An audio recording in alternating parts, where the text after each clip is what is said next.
eye of the killer, the heart of the killer. How do you become that? How do you become the warrior? What way do you change your self-perception to become the aggressor that you want to be? That's why you are taking the course. That's why you are in the self-defense program. That's why you're learning technique, is so that you have capability.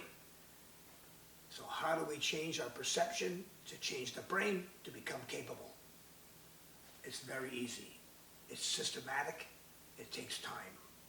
So what happens is that every time we train, we can't think, oh, that was fun. We have to think that was this, and we have to think of it in terms of its injury. We have to think of how effective it is, because we must create a confidence in ourselves, a confidence in our ability, and a confidence in the technique that we use. When I say that a shot to the throat is going to create 40% chance of death, not 60, not instant, and then maybe that won't happen because it's 40%. You might not even get, a strict 40%. It's not a line in the sand. It's a variation across the spectrum. So you have to become familiar with these and become comfortable with yourself that, yes, I can do those and I can achieve those techniques, and those techniques will give me the outcome that I want. And then you have to be able to act. So every time you train, you have to start linking in your head aggression, intent to injure, with the technique. Like Pavlov's dog ringing a bell and making it salivate, you have to salivate. You have to think in terms of that methodology, linking immediately with the brain to aggression. And that aggression drives. And you then have to say to yourself and become comfortable with, I am good. I am good with this aggression. I am being aggressive. I am being an animal. And right now it is correct. It is the right thing to do. And as you keep going through that and you do scenario play in your head through visualization, and you do these things and you keep confirming to yourself that this is the right thing to do in this situation.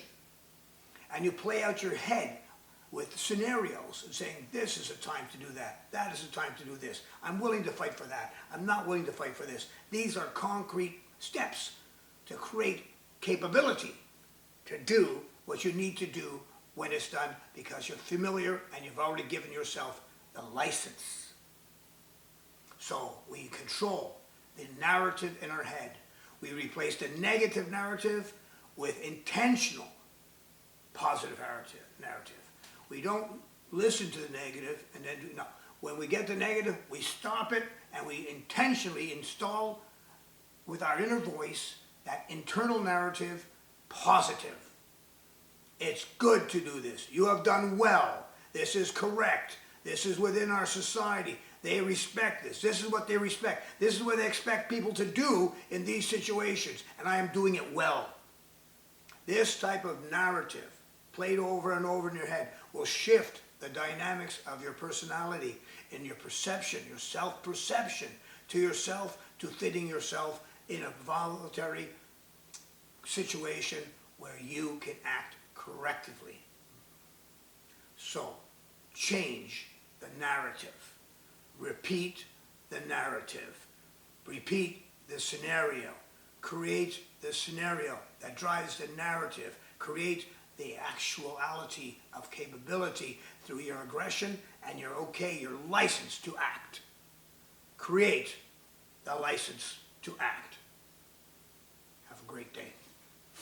Now, these things are systematic. They take time. So put together your plan and systematically approach it